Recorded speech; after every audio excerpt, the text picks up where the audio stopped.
You're listening to the Hazard Ground Podcast, with service members from across the military sharing their stories of combat and survival. And now, here's your host, Mark Zeno.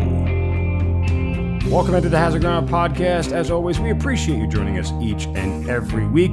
Before we get to this week's episode, just some quick notes. I want to remind you guys to check us out on all the social media sites, Instagram, Facebook, and Twitter at Hazard Ground Podcast. You'll find us all over the place. Get to iTunes, leave us a rating and a review. It doesn't have to be a lengthy review, but all the reviews help. It certainly gets the word of the podcast out there and lets us know what you guys like and what you don't like. Reminder, our website is up, hazardground.com. You'll get more pics, more bios, more information on all of our guests, plus previous episodes are also on the website as well, so check that out. Before we get to this week's episode, I want to remind you that it is brought to you by our newest sponsor, Onnit. Onnit's mission is to inspire peak performance through a combination of unique products and actionable information.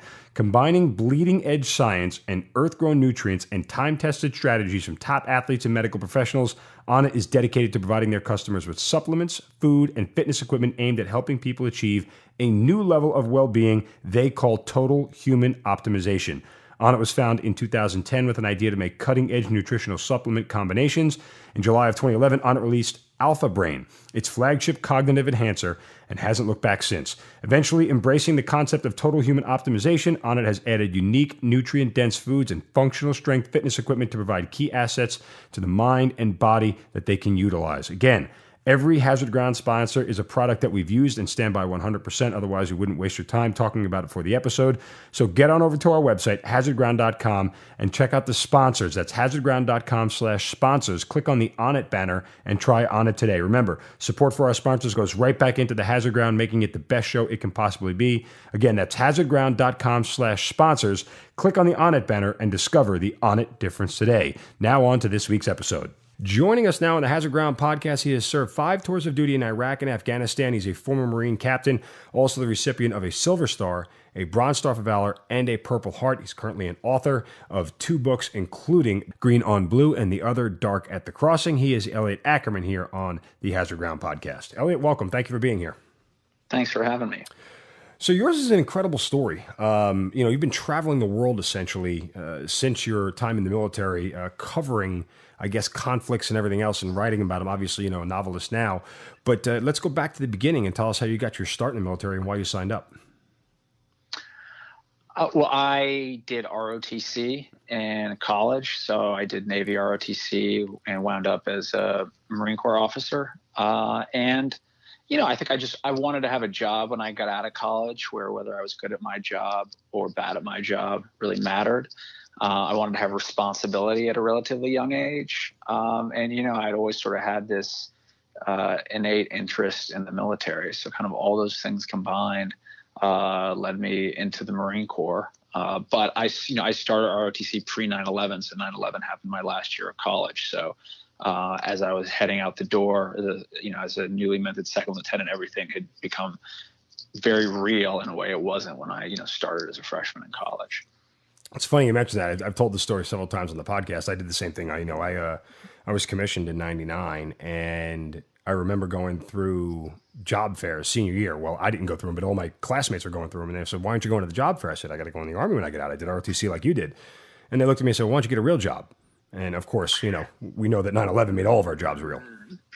Yeah, I had, my brother went to school in the same city as I did, and I remember I roomed with him and some of his friends one year, and he had this one friend of his who, one afternoon was like, "Why are you going in the Marines? You're never going to do anything. I mean, we just win wars now. They're so quick. I mean, look at the Persian Gulf War. I mean, we're never going to go to war again. It just seems like, it seems like a waste of time. You're not going to do anything."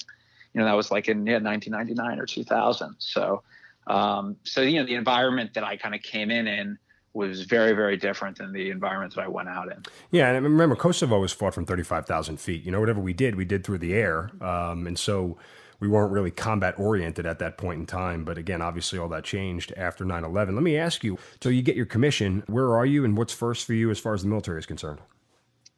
So I got my commission and I went where, all newly minted Marine lieutenants go to Quantico. And I went through the basic school there, which is 6 months, and then was designated as an infantry officer. And so I went to the infantry officers course. You know, that was sort of an interesting time too, because when I showed up in June of 2003 to Quantico. And so the Iraq invasion had just happened. And the school there had this real sort of atmosphere amongst the captains who are instructors of, you know, hey guys, listen, the war happened. You guys have all missed it. We missed it too, but you know, what are you going to do?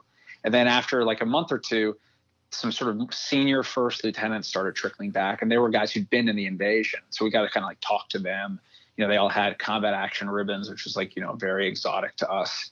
And I remember that August, the front page of the Marine Times was a headline, Marines back to Iraq. And everybody was saying, well, what the hell are we going back to Iraq for? Iraq's just occupation duty.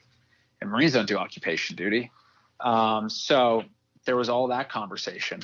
And actually, you know, I got the infantry battalion I was assigned to in December of 2003, and I was assigned to go to 1st Battalion, 1st Marine Regiment. And they allowed us, if we wanted to, and that was in San Diego. And they allowed us, if you wanted to switch amongst your classmates assignments for the infantry officers. They give you like, it was like a 24-hour period. If you wanted to switch with someone, you were allowed to, which I don't think they do anymore. And there was this guy, and his whole family was in San Diego, and all he wanted to do was go to San Diego. And I ordered to go to 1st Battalion, 1st Marines, but they weren't going to Iraq. They were going out on a, you know, on a deployment with the Navy on a Marine Expeditionary Unit to like the South Pacific. And I really wanted to go to Iraq, but he had orders to go to 1st Battalion, 8th Marines in Camp Lejeune. So I had this like, you know, dark night of the soul wrestling. Like, am I going to give up living in San Diego to go live in Lejeune in North Carolina? But that means I got to go to Iraq. And so, and I remember talking to one of the captains at the basic school about my decision. I was like, hey, do I trade with this guy? Do I not? You know, this one unit, they're doing a MU. And he said to me, and I quote, he said, the MU, Elliot, is always going to be the cutting edge of the Marine Corps. What the fuck do you want to go to Iraq for? All you're going to do in Iraq is occupation duty. So it was the best advice I never took. I actually wound up switching with that guy, and I went to 1-8, and then 1-8 was on the first thing smoking over to Iraq. We left that in June, so June of 2004. But I remember, you know, while I was at the infantry officer course, you know, that the very first group of Marines landed in Iraq in March of 2004, and there was a guy in the class before ours. I remember one morning we woke up and it was like late March of 2004, and our instructors had gone out and they got in like whatever it was, you know, 30 copies of the Washington Post, one for each barracks room. They left it on our front porches, on our front stoops. And the cover of the Washington Post that day was 2 Marines carrying another Marine in a body bag through the streets of Ramadi. And, you know, and that was like in March, that was when it really became real. When the first Fallujah happened, a guy who was in the class before ours got killed. They sent one of my friends to be a combat replacement. You know, I remember they brought Jim Webb in to talk to us, and him making the point. He said, you know, you guys are the first class of infantry officers to graduate out of Quantico since Vietnam, knowing that you're going to combat. So, you know, now it kind of seems quaint, but at that time it was like very portentous. This idea that, you know, suddenly the war was on and we were all going to be a part of it. Yeah, I mean, it's funny. We hear so many of those stories on the podcast about the twists of fate and these small decisions. And this doesn't even just, you know, the war on terror. This goes back to guys we've interviewed from Vietnam and even the Gulf War, you know, these small little, you know, decisions that seem innocuous at the time that end up being, you know, the catalyst for the entire, you know, crux of their military career. You know, it just ends up happening. Same thing happened to me. I mean, during my first deployment, it was one of those things where I just got lucky with my assignment. I got lucky that I got chosen to lead this small little force, but I ended up getting attached to the Special Forces.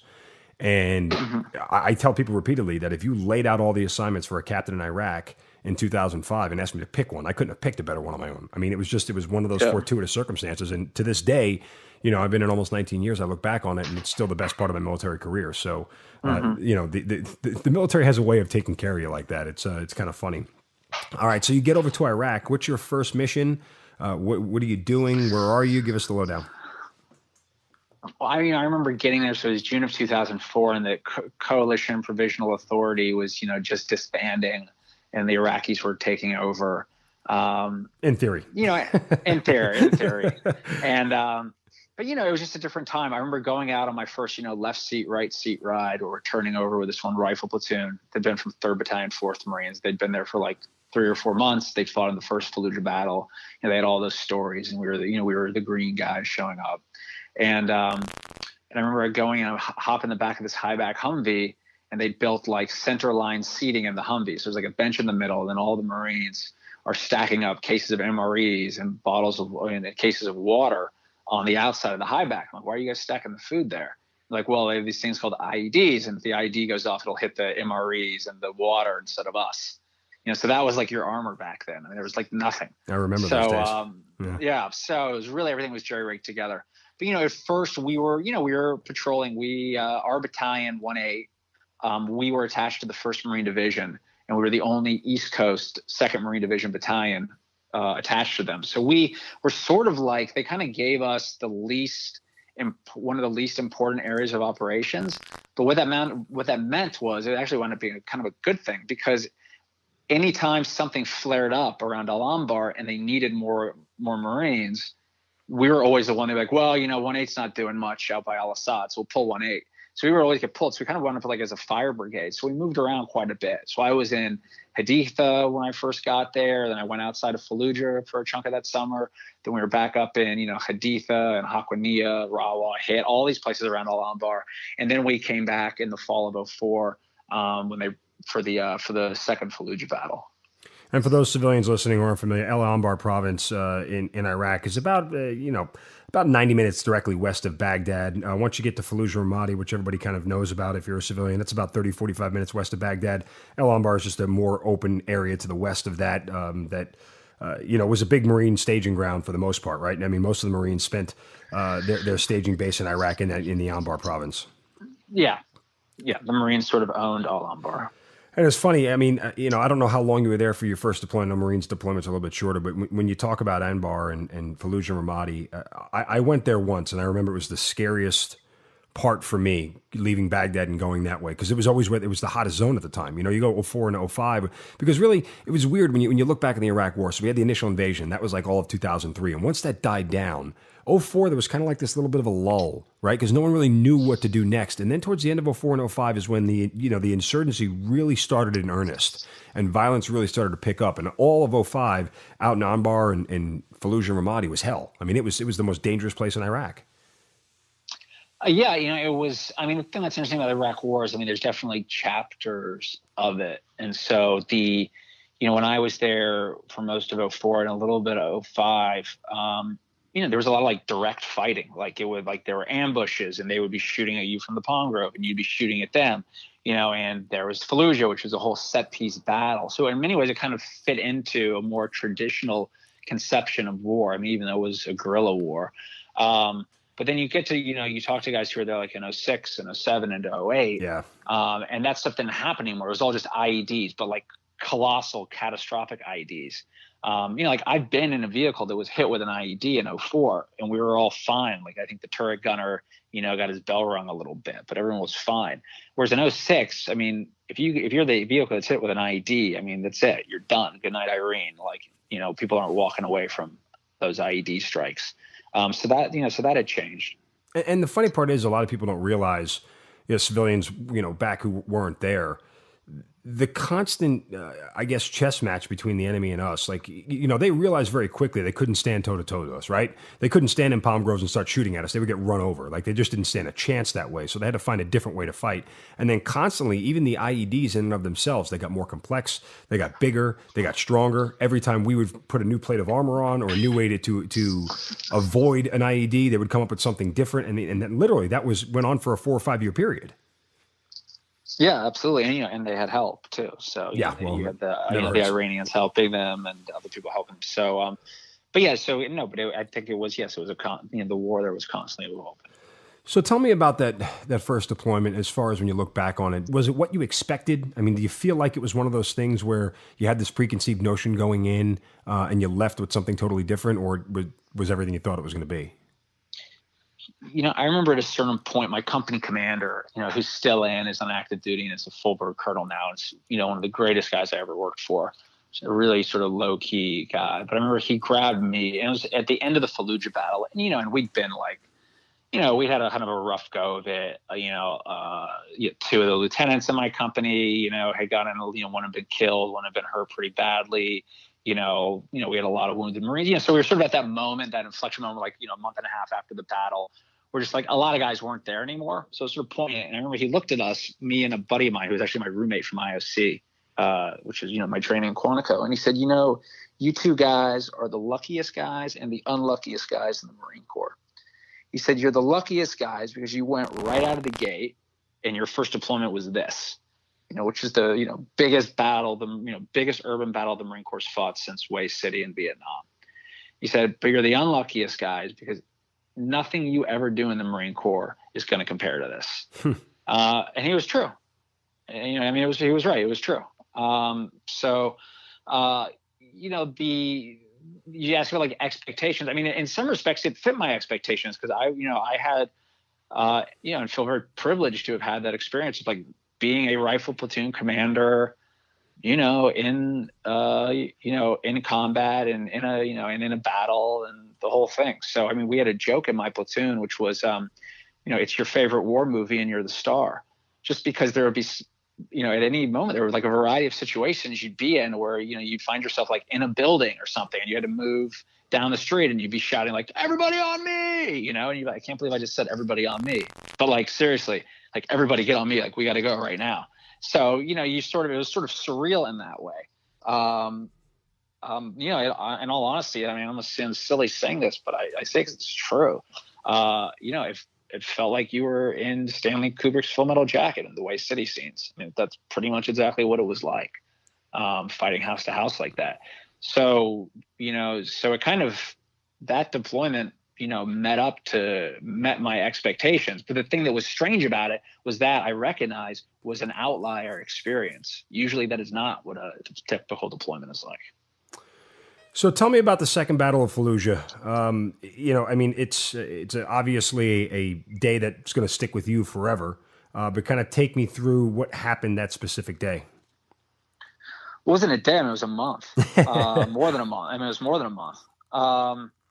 Everybody knew, the writing was sort of on the wall, from the moment we got there into Iraq in June of 2004, that, when we showed up, the first battle had happened. The ceasefire basically was predicated on the idea that the Fallujah Brigade, which was solely comprised of Iraqis, would take care of security inside of Fallujah. No coalition forces would be allowed in Fallujah. And that was sort of the Band-Aid they placed over it. Well, of course, the Fallujah Brigade, wound up being completely ineffective. Zarqawi and the Al-Qaeda and Iraq guys took over Fallujah, and we weren't allowed inside of it. So in Al-Anbar province, everything that was bad, all the IEDs, all the insurgents, everything, they were all moving in and out of Fallujah. And when they were inside of Fallujah, they were able to move around and operate with sort of impunity. So it's very obvious, okay, something has to be done about Fallujah. And then there were sort of like these two variables. The first was that most of the 1st Marine Division was rotating out of country in September of 2004. Our battalion actually wasn't leaving until February of 2005. We kind of showed up a little bit late. So we knew there was going to be this big rotation of troops in September. We also knew that the presidential election was in November. So we're like, okay, well, it's not going to happen before September because we got to get all of the new battalions in. And it's probably not going to happen in the month before the presidential election politically they don't want to deal with that if it doesn't work out well. So, from the PFC up, everyone was like, okay, this battle is going to happen. And then there was going to be another rotation of troops, the one I was part of in February of 2005. So everyone's like, all right, listen, this battle is going to happen between, November and February of that year. And that's exactly, and it wound up basically, when Bush won his reelection, literally the next day we got the orders that we were going into Fallujah. Wow. And so it sort of they pulled all of us, all the battalions that were the assault battalions into staging areas around Camp Fallujah outside the city for about, 10 days to 2 weeks before the battle, where we, rehearsed, we got our orders, we, refitted.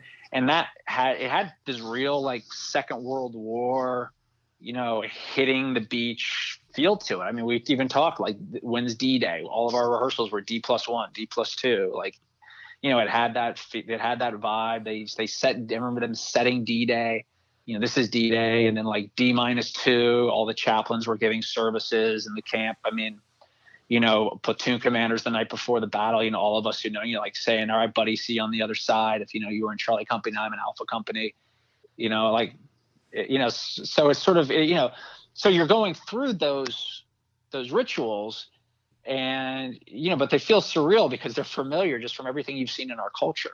If that makes sense. No, absolutely does. I mean, it's laid out very well by you and very, there's a lot of clarity to it. So I understand where you're coming from. Some people have labeled you as the most combat decorated American novelist in the post 9/11 generation. As I mentioned earlier, Silver Star, Bronze Star of Valor, and a Purple Heart.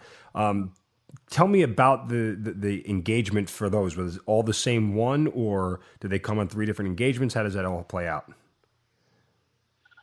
Well, I think, it's obvious to say, like, they hand out medals when like things don't really go right. Yeah. So, I think the incidents surrounding the Silver Star were, without going into a whole lot of detail that I'm worried will just sort of like confuse listeners who aren't looking at satellite imagery or maps. But on the second day of the battle, basically our platoon was tasked with kind of going ahead of the battalion to like get a foothold for a big assault that was going to come the next day. So we kind of snuck ahead. Right, so how many people was that? How many people were you leading up there? There's 46 of us. Okay. So a rifle platoon. Gotcha. And we had to we occupied a building, and we were going to kind of, as the whole battalion, which was like 1,000 guys, was going to advance across this road, in our company, which was 200, we were going to be already ahead to kind of help guide them in, if that makes sense. Sure. But what wound up happening was we basically, over the course of the day, got surrounded, and the battalion kind of got pinned down. And so the assault was supposed to happen first thing in the morning. It didn't happen until the afternoon. And so we were surrounded waiting for the assault to come. And so, and then the assault came. So it was, there was just sort of all hell breaking loose. And so, a number of guys from the platoon were decorated for events that occurred that day. But, my platoon sergeant was shot through the head. A lot of key people, got hurt. I think, we two out of the 3 squad leaders in our platoon, were wounded that day. 4 out of the 6 fire team leaders. So we had a pretty rough day of it. So, but when you shake it out, it means that, they wind up handing out a number of medals at the end of the day. Yeah. I mean, I guess, was that the first engagement where you suffered losses or casualties? No, we had, our platoon had been in some scrapes before that. It was the most significant. But we'd taken some wounded, like in skirmishes, and we were in a firefight in Haditha, where one of my guys lost his leg. And so the platoon at that point, frankly, when that battle happened for our battalion, and I'll speak specifically to the platoon I was in, it was actually kind of the perfect time, because we were about 4.5 months into a 7-month deployment. So it wasn't over yet. We weren't smelling the barn, as it were. But we'd been together, for a while, and and everyone had, we all had we'd all had a number of firefights under our belt by that point. And we all kind of trusted each other, and we were gelling really well. So when we went into that battle, it was it was sort of like, as a platoon, we were kind of at the height of our powers. What did casualties and even KIAs do to the unit itself? Was it one of those things that galvanized it, or did it kind of have a negative effect on them? Our platoon was interesting. We took a lot of wounded, and we didn't have any Marines killed, thank God. So, we at one point, the day after we got surrounded, we fought all through that night. And by the time it was over, we started the day with 46. And I think it was 25 of us were combat affected by the end of the day. Everybody, the reciprocal had all been evac, but nobody died. So we had a few who came pretty close, but no one died. I think there were. I was very proud of the way the younger guys really stepped up. Because what happened to us that was, I think, doubly trying was the whole platoon kind of got decapitated. Frankly, just sort of through luck, I was, like the only leader who stayed in place pretty much the whole time. Myself and one of the squad leaders, almost across the board, as I mentioned, fire team leaders, squad leaders. I mean, guys came back and returned to duty. But I think it was disruptive having, leaders taken out like that. But at the same time, you saw people, really stepping up in a way that was, that was pretty remarkable. Let's talk about that day firefight that you're in, because just to plug some other guests, we've had Matt Eversman in Black Hawk Down. We know they were stuck in the city for 24 hours. Nate Self in the Battle of Takur Ghar was stuck on the top of a mountain in Afghanistan with 19 Rangers for the better part of 20 hours. And when these guys recount these things, it seems, you lose a scope of time, right? I mean, sometimes minutes feel like hours, sometimes hours feel like days, or even vice versa.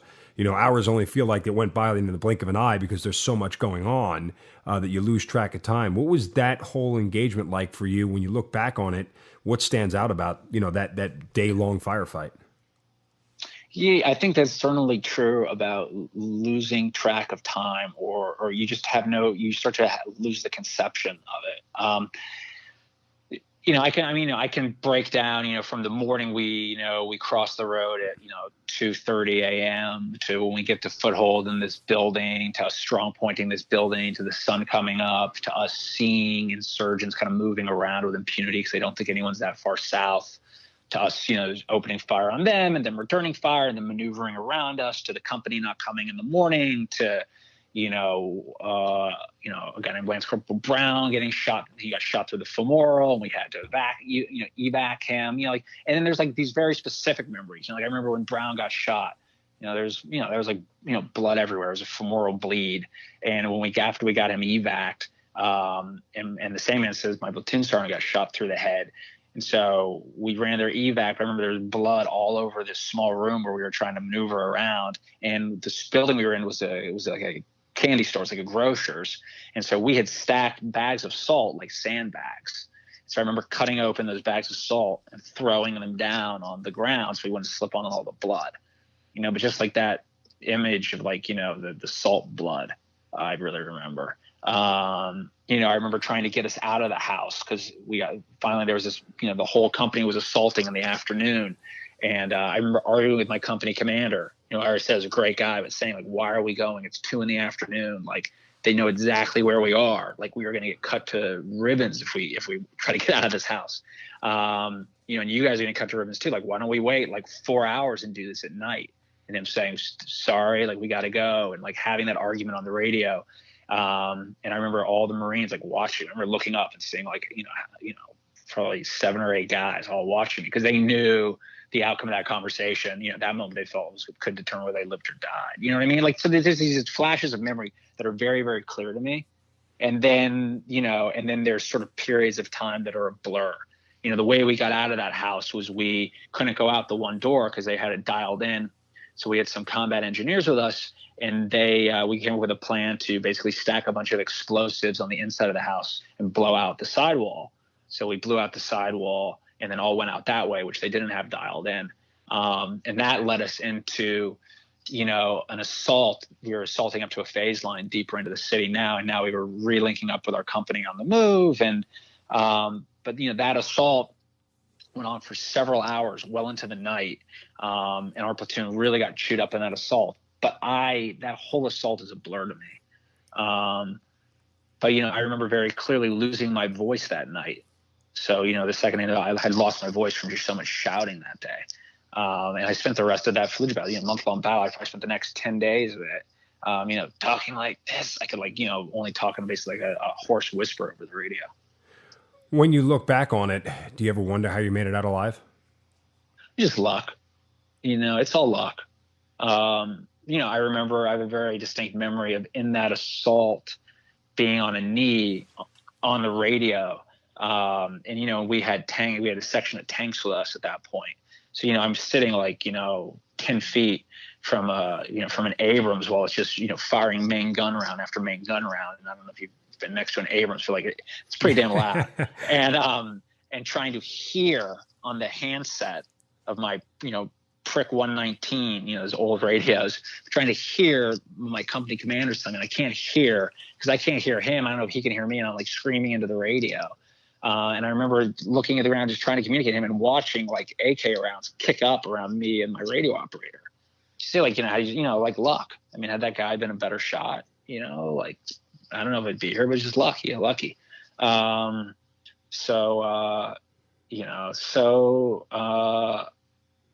Yeah. Do I look back and wonder? Yes, I'm sure it could have gone many, many different ways. And I have friends for whom I did go a different way. Well, it's funny. I mean, not funny is not the right word. It's just we talk about it a lot, the randomness of combat. You know, there are people who do the right thing and still end up suffering the ultimate sacrifice, and then there are people who don't do the right thing and somehow come out unscathed, or they make the wrong decision. And as you said, luck plays into it. I mean, it's just there's nothing to account for anything in combat. Everything we train for, most of the times, end up go out the window, right? Like whatever plan you had going in, that all changes the minute the first bullet flies by your head. And so there is a certain amount of luck that is involved. But I hate the luck because it sounds like there was no plan ahead of time. You know what I'm saying? There was a plan, and I think a lot of that plays into it. I just think it's more random than luck. Yeah, listen, it's certainly more random. I mean, whether or not your unit is able to accomplish its mission, it's not just luck. Right. You know what I mean? But whether or not, you get shot doing that is a little bit of luck. So, I mean, what went on with our platoon and the fact that like younger guys were able to step up seamlessly into the positions of like non-commissioned officers, and they were able then to just like take the radio and were competently able to like maneuver a squad or a fire team, or the way, my company commander was able to work with all 3 platoon commanders when we were spread out in the city and couldn't see one another. But we were able to sort of intuit and understand what one another was doing. I mean, that's not luck. That's the fact that we had trained together and already fought together for some months. So that certainly is not luck. But when you're sitting there and you're like, in the middle of the brawl, whether or not, you're the guy who gets shot, it can just be a little bit of luck. Well, let's talk about your unlucky day, because you do have a Purple Heart, and it only happens if you're, as we just mentioned, unlucky. How does that whole thing go down? Yeah, well, first of all, I will say, there are people who have Purple Hearts and there are people who have Purple Hearts. Like my pearl, I took some frag in the back and was returned to duty. So, I mean, there's guys who were shot through both legs and spent months and months in hospital. So, not to make too, spectacular that incident, but I mean, long and short of it, I think it was like on the 4th or 5th day of the battle, we were clearing through some houses and we were ahead of the company again. And they had been clearing behind us, and it hit some like stiffer resistance because we saw little resistance. We were up ahead. We're clearing out this house, and then from next door, these guys start shooting at us, and they're throwing grenades from the front yard into our front yard and roof to roof. And so we wind up getting in this very sort of close quarters battle. And the guy who had become my replacement platoon sergeant, who's just sort of like a wild man, ran into the house with 4 Marines to go clear it out. And he got into a really close quarters thing with a couple of the insurgents in that house. He wound up getting shot through the leg and the arm. And we had a couple more wounded. So anyways, this all goes down. And at the end of it, it winds up with me in the street. And we think we've killed all the guys in this building, but we're not sure. And we're trying to run the medevac is now coming for our wounded. And it was a AAV, which is one of these, armored personnel carriers, our amphibious vehicles. And it pulls up, and it's got the troop compartments like open at the top. The ramp goes down. I'm helping load up the wounded. I talked to the track commander, like, all right. He's like, you got everyone? Yeah, we got everyone. The ramp's going up, and I see this guy from the rooftop as a surgeon. And this is, one of these very clear images. So the Amtrak is parked next to the building. He is on the rooftop, and I see like his dark silhouette stand up, and he kind of just lobs this hook shot. It was a grenade, and he's trying to lob it into the open troop compartment hatches. And I just remember watching the grenade. I'm right next to him at the ramp, the back ramp of this thing.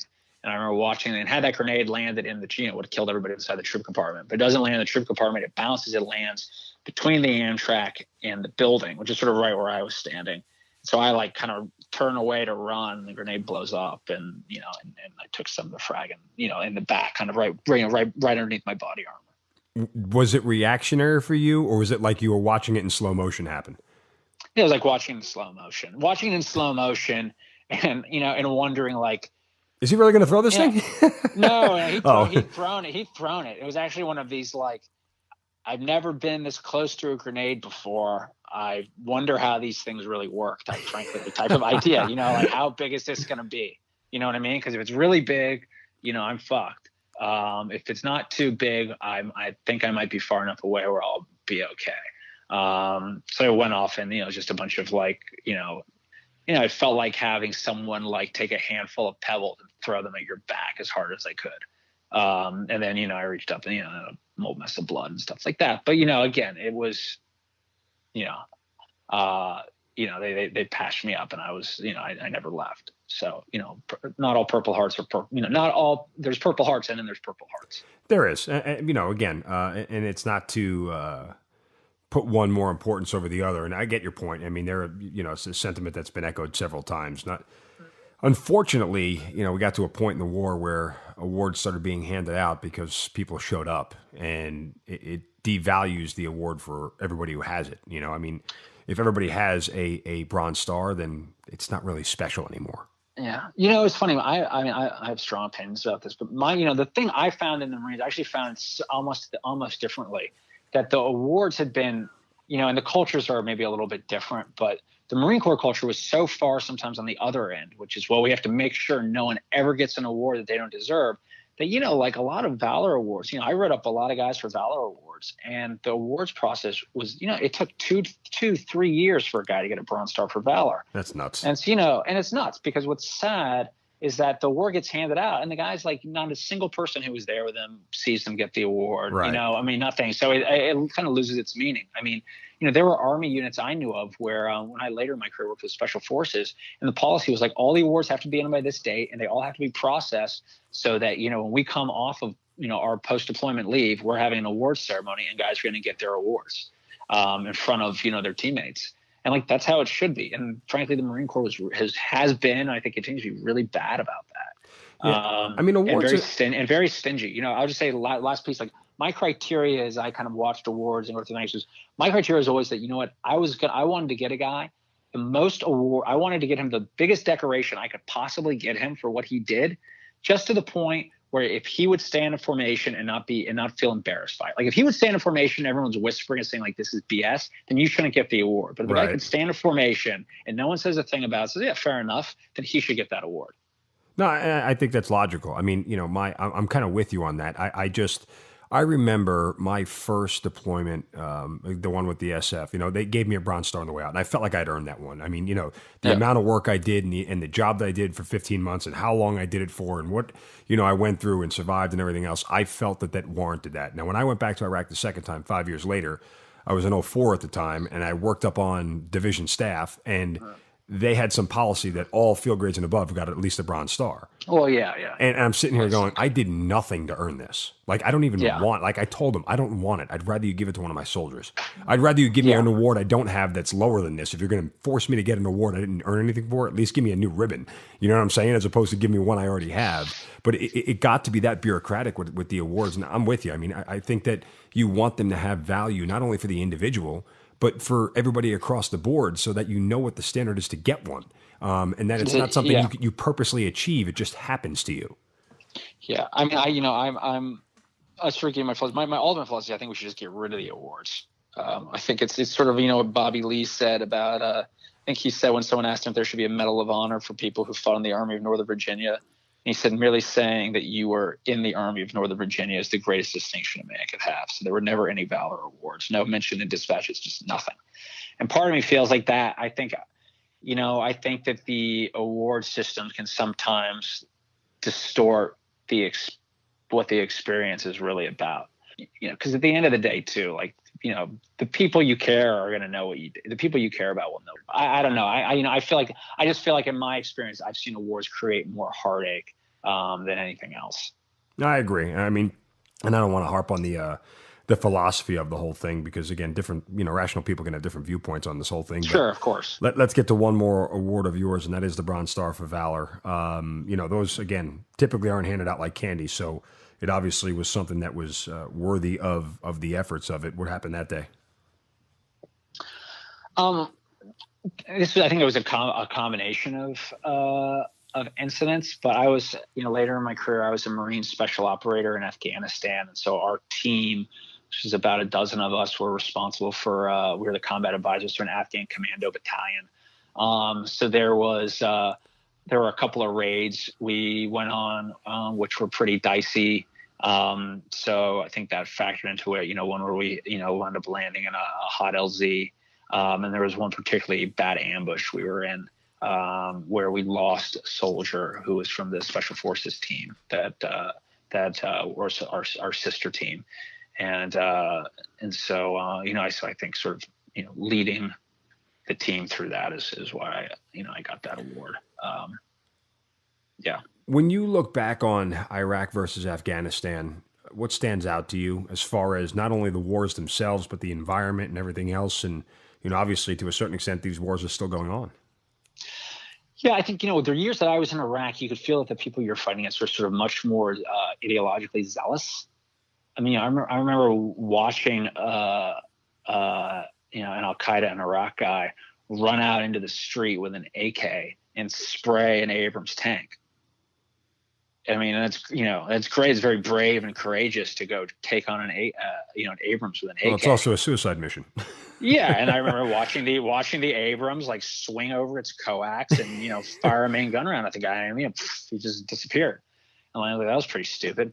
You would never in a million years see that happen in Afghanistan. The Afghans were the Taliban, they're smart. I mean, they've been doing this for a long, long time, and they were in no hurry to die. So they would ambush you, and then literally you could set your watch to it. Like 25 minutes later, they'd be gone because they knew it would take you like 25 minutes to get air support on station, and then they're gone. I mean, they're not messing around; they're gone. So a lot of that, you could feel the difference. I liked Afghanistan just on a personal level more than Iraq. I think a lot of people I know have sort of echoed this sentiment who served in both places. There's just something, Afghanistan's sort of this like unreasonable place. If you're up in the Northeast, the mountains are unreasonable. If you go down south, like the desert is unreasonable. The fact they've been fighting a war for 40 years is unreasonable. And the people are sort of like kind of cheerful through it all. And like that, it's sort of almost like this optimism to them that is like completely unreasonable. So sort of all those contrasts sort of I always made Afghanistan that a place, I really liked. Not to say that I hated Iraq, but Iraq kind of didn't necessarily have that same, didn't endear itself to me in the same way. It's an interesting viewpoint. I honestly, in all the podcasts I've done, I've never heard that, or at least never heard it described that way. I mean, it makes total sense, but to me, and I only did short tours in Afghanistan. I was only for a couple of weeks here and there. Like I never had any extended period of time there. Both of my long tours were in Iraq. I always kind of feared Afghanistan more than Iraq. I felt like I knew the enemy better in Iraq than I did in Afghanistan. I felt like there was less, even though there was more of the enemy and there were more challenges in an urban environment, I just felt like it was a more winnable scenario than the mountains of Afghanistan. Oh, it probably was. I mean, but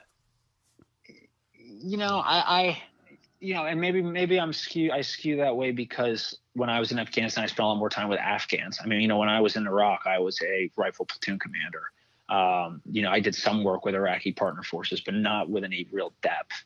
I mean, in Afghanistan, I was, living, fighting alongside, spending every day with Afghans. Right. So I got to know them pretty well. But Afghanistan is sort of a really singular country.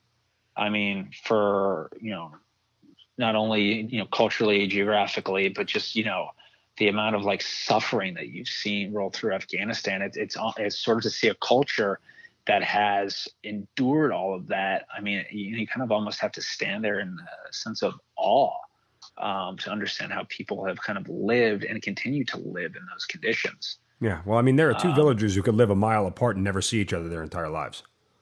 Yeah, and it's a society that's completely different. I mean, you go to the South, it's completely different than the Northeast, which is completely different than the West. So, and I was fortunate, I traveled around Afghanistan. I did deployments in different places and got, kind of got a feel for it. So if I had to go back for a long chunk of time, I would prefer to go back to Afghanistan than to Iraq. Well, you actually did go back as a novelist, but I want to get to what happened before then. How did you ultimately know that your career was over in the military? I just sort of got to the point where I said to myself, is this the only, I had a very positive experience in the military.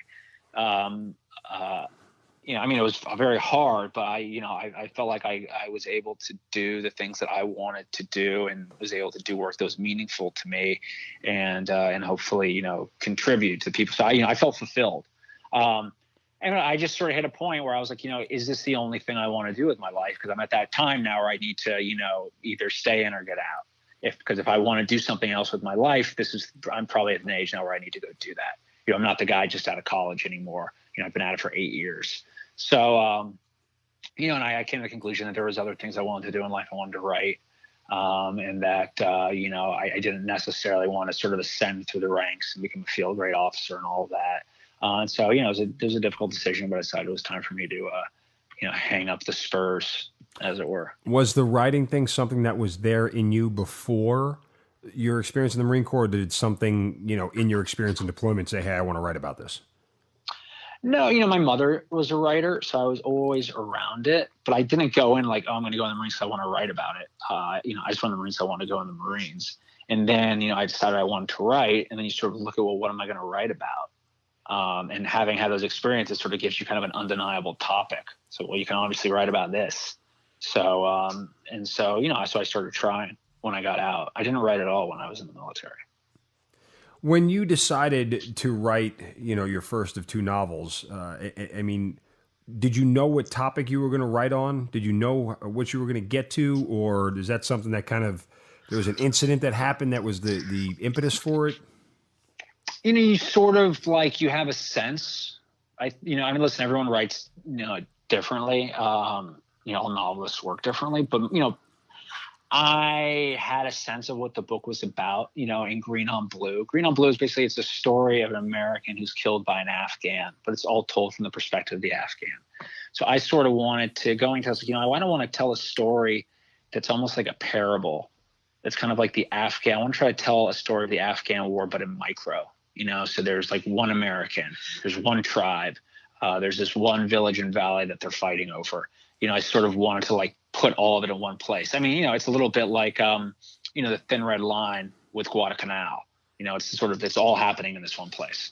And that was sort of the ambition of the book. And then, you just sit down and you show up every day and you see what the characters are going to do and how the story's going to unfold. And a big part of writing is just showing up and doing the work every single day.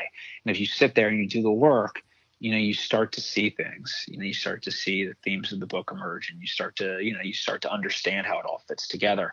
And that's the really rewarding part. It's, a novel, I think, is like kind of like a puzzle in many ways. And when you're just getting started, it's sort of like you're in your mind, you can see a piece of the puzzle, and as a writer, you're like, this is the piece. I'm going to describe this piece to you. This piece has a round edge and then a square corner. And this is what the piece looks like. And you sit there on the page and you're describing the piece. And then you describe another piece and then another piece. And then as you go, you start to see how they fit together. And that's kind of what's exciting and really pleasurable. And if the writing is going well, you'll see the entire image that these pieces form into. So that goes through all the books I've written. Did you know that Green on Blue was going to be as successful as it was? Did you feel like you had something, or is it just you threw a kind of caution into the wind and said, hey, let's see what happens? I was glad that I was glad that it connected with people. I think you're always going out there with a lot of faith. It's a lot of work up front writing a book, so you have to really like writing, and and then you hand it to your publisher, and and you hope that the publisher publishes it well. If Green on Blue didn't go so well, would you have written Dark at the Crossing? Yes, Green on Blue is not my first book. My first book I wrote was never published. Oh, so, really? Yeah. So, once you're, just kind of get into if you want to get into the mechanics of being a writer, I think you sort of have to declare yourself a writer and start doing the work. And as much as you can, this is easier said than done, psychically separate the work from the business. Meaning you have to show up to work every day, whether or not the business is going well and, people are buying your books for, you're doing book deals for nice sums of money, or your books are selling well. You kind of can't let how that's going affect how the creative work is going. Makes sense. And and the way the publishing industry works, from the time you sell a book to the time it's published, I mean, it's a long time. It's, usually 18 months. So, so if you were always to be sitting there, waiting to see how a book would do before you started the next book, you would spend a lot of your career just sitting around waiting. All right, so let me phrase it this way. You had finished Green on Blue. Did you immediately tackle Dark at the Crossing right after, or did you wait? Or? Yeah, no, pretty much. I like to always, I find the best way to, alleviate the anxiety of how one project is going to do is to just start the next one. So I started pretty quickly after I had sold Green on Blue. I think I sold Green on Blue in in November of 2013, and I probably started Dark at the Crossing within the month. So I'm always trying to work a few projects ahead. As far as the books are concerned, but you've also have essays and fiction appear in the New Yorker, the Atlantic, New Republic. You were writing for Esquire magazine when you actually went back to Iraq in 2016. Tell me about that experience. I had I was living in Istanbul, and I have a good friend who was a journalist, and he for the New York Times, and he had covered the third Fallujah battle for the Times. And so we were at dinner, and I was just sort of asking him about. He'd come back. I was like, "How was it? Tell me about it." And we were talking about it. And I just sort of at one point said, "God, I'd love to go back." And he said, "Well, why don't you come back? I'll help set it up. We can get you back in. It shouldn't be too hard." And so that kind of started the idea of, wow, maybe I should go back. And so Esquire sent me back, and it was an interesting time to be there, because right when I showed up to go to Fallujah, just sort of by coincidence, it was when the Mosul offensive started. So the story wound up being kind of one part's going retroactively to a battle in which I'd fought, more than 10 years before, to then traveling up north and witnessing firsthand kind of the latest battle in Mosul as the Iraqi army was pushing out ISIS. Does that experience going back there, did it stir up a lot of emotions? Did it kind of surprise you in any way? I mean, what was that like when you get back there on that ground that you stood on and, watch blood of your brothers spill? I mean, the thing that struck me the most was how little it had changed. And that it was, and I wrote about this in the piece, that, you kind of have cities that are sort of like these layered cities, like a Rome or an Istanbul, or, where it's just, you can see like that, people have come and built upon and built upon and built upon and built upon what the others have built upon. And the thing was, Fallujah was sort of like the reverse. It was like you had seen, it was like a city that was kind of defined by layers of destruction. Mm-hmm. So you walk around like that was destroyed in the first battle, that was destroyed in the second, that was in the third. And so, and I went through, the Iraqis who were escorting me were very enthusiastic to have me go see some of the ISIS prisons. And we had walked into the Al-Qaeda prisons in 2004. So it was, not a lot had changed. And it was, interesting to go back and stand, I went back to the house where I said that, we were surrounded and ambushed, and I went back to that house, which was still standing. And, just to go, be on that ground was sort of interesting again, and poignant to, have, taken those views one more time. But it was different than, it's sort of an old story of like the guys from Vietnam who would go back in the 80s when the war was over. It's sort of different to go back to a place when the war's not over. Yeah. I mean, it's still going on. So this experience is still continuing. And so it's not necessarily like a closure. It was more sort of like, it wasn't like a period at the end of the sentence. I'd say it was more like a comma.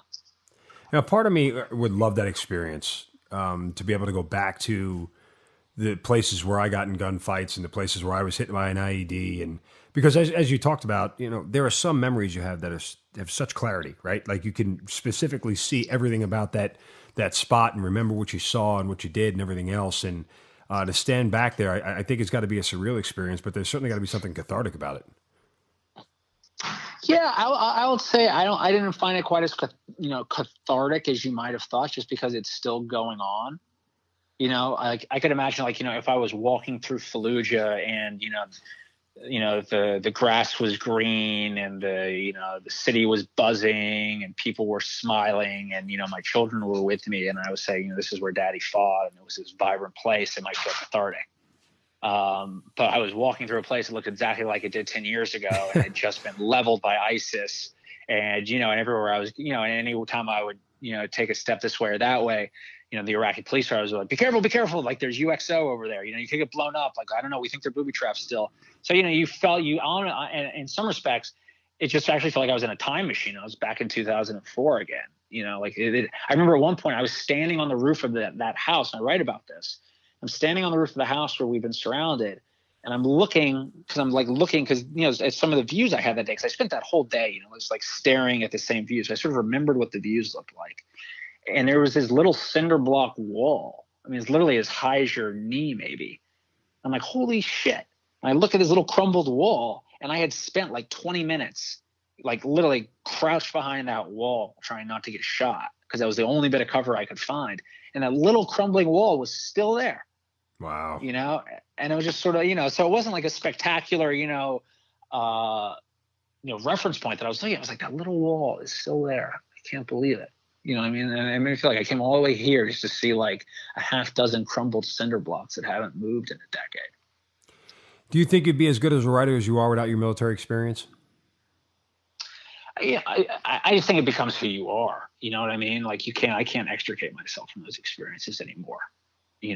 Would you be as good of a person if, you hadn't been raised by the parents you've been raised by, or, whatever, like there's certain core experiences that at a level you just can no longer unweave yourself from. I don't think it's like those experiences define me. They just kind of, are a part of me. Like they're seamless to who I am, just like any other variety of experience, just like the fact that, I have a brother, or, I have kids. It just sort of becomes part of who you are. Forgive the simplistic nature of this question, but I feel like just getting to know you and talking to you that I'll get a pragmatic answer out of it. But when you look back on your military experience, is it fair to say that you won the war you fought in? When I joined, I had a very, asked me at the beginning, why did I join the military? I also had this like very keen sense that, that I kind of wanted to, and I mentioned this, like, I wanted to have a job, whether I was good at my job or bad at my job really mattered. And I didn't mean that in a grandiose, like American policy sense. I meant that I always sort of had this like abstract notion that there was this group of, guys who, might, benefit from like a good leader, or having a leader who, had some of the benefits I had growing up. And, and I came from like a well-to-do family. I got to go to great schools. My parents were super supportive. Just, I grew up with, every benefit you could imagine someone having in this country. I was definitely a fortunate son. And so in my mind, I was like, like if there's going to be a war, I think it's sort of right that the people who have benefited the most from this country should kind of ante up and participate. That's sort of the extent of my decision in it. So, whether the war was right or whether it was wrong, I'm 23 years old. Sort of my agency is, am I going to go or am I not going to go? If I'm not going to go, in my mind, it was always, well, if I don't go, there's this group of guys and they're not going to have whatever, talents that I might possess or whatever advantages I've been given. And maybe that's, maybe it's egotistical of me to say, I don't say it's because I'm a great guy, but I just always felt like, hey, I should try to make that contribution. So to me, the war was always about like my platoon or the special operations team I was in and trying to do right by those guys. And so, in that respect, I feel like I won my war because, I feel like, if you were to talk to a lot of those guys, they would say that I did right by them. And we're still all close, and when, we talk about those days and decisions that were made on those days. But as I get older, I think it's sort of important to be vocal about the things that we screwed up in those wars, which were plenty, and that we not make those mistakes again. Well, and that's the poignant difference, really. And that's why I phrased the question, do you think you won your war? Because even though we all fought the same war, everybody's war was different. Everybody's specific war was different. And it's an important distinguishment to make simply because the parameters for which you measure whether you won your war or not, some guys have just said, I got out alive, I got my folks out alive. That was a win for me. Whether the mission itself failed, whether the grand scheme of what they were trying to accomplish, the military trying to accomplish, failed, didn't matter to them. They got their guys out, they got themselves out, and that's good enough to consider it a win. But in other cases, you talk about units that took massive casualties and guys who were part of all that, and they beam about the fact that, hell yeah, we won the war. I mean, we took it to them. I mean, even though we lost some guys, they have that sort of viewpoint. So I was interested to hear your answer, and I think it fits what you have described, and the fact that you control what you can control, and from that standpoint, yeah, I mean, you took care of it. But it is also worthwhile mentioning, and I do the same thing, the people who fought in the war are the best people to tell us whether we did it right or wrong, not the people who sat on the sidelines. And that was always a big problem for me along the way. Yeah, well, I think that, I think I alluded to before in this one firefight, we wound up surrounded, being on the radio with my company commander and feeling like every Marine, who wasn't shooting was like looking at me and listening to this conversation because they knew how that conversation went was going to, determine in terms of, maybe whether they lived or died. And I can, thinking through my military career, I can think about about a half dozen of those type of radio calls where I could glance up and see a lot of the guys, they were listening in because they knew, how this radio call went was going to have a significant impact on their safety or their life or whatever. And, I'm glad I was there on the radio. I don't take that back. I don't regret being there. So so for me, I guess that's winning because I don't have any regrets. But I also think too, it's like, nobody wins in a war. No. Everybody loses, so it's, I'm definitely not a pro-war guy, and I'm definitely not, not someone who would thump his chest and advise that, war is a great solution to our problems. And I think that, but, if you are like a man of a certain age, or woman these days of a certain age and your country goes to war, like you have a choice. Are you going to participate or are you not going to participate? And you'll always remember how you chose. And so I don't regret my choice to go to war. I do regret that I had to choose, though.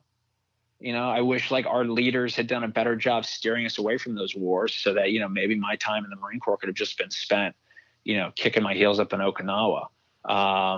And hopefully, as our generation gets older, when those choices fall to us, we will do a better job and steer the younger generation out of having to make that choice. When you bring that point up, let me ask you, the guy you switched assignments with who took San Diego, you ever talk to him? You ever find out what happened to him? No, we weren't really that close, but I wish him well. You always wonder how the other half lives, right? So, yeah. All right. So what's next for you now? What are you working on? Well, I have another book that comes out in the fall, which is a novel, and then I have a book of journalism that comes out in the spring of 2019. So, just always, Can you clue us in? Is it military related or is it a totally different topic? Well, the journalism is sort of stuff having to do with Syria and Iraq and Turkey, where I was, and and the novel is sort of, it's about a love triangle, but it's kind of told in the same construct of like a book like The English Patient. Okay. So I wouldn't say it's a military story, but most of it takes place in the burn ward of San Antonio. So so the characters have relationships with the military.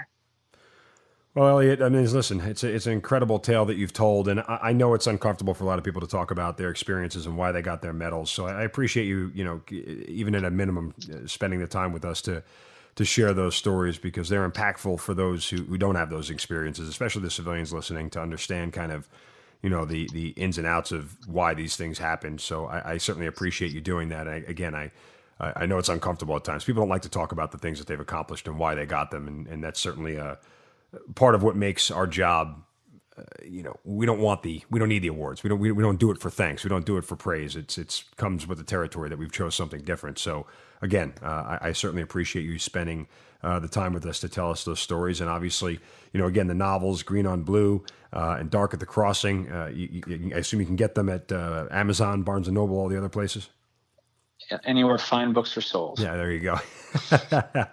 So again, thank you for your time, your honesty. I think it was a great discussion, and certainly we appreciate you being on the Hazard Ground. Hey, my absolute pleasure. You've been listening to the Hazard Ground Podcast, hosted by Mark Zeno and produced by Matt Pasquarella. If you have an interesting story to tell and you'd like to be on the show, send us an email at hazardgroundpodcast@gmail.com. And if you like the show, don't forget to subscribe, rate, and review on iTunes. Thanks for listening. We'll see you next time.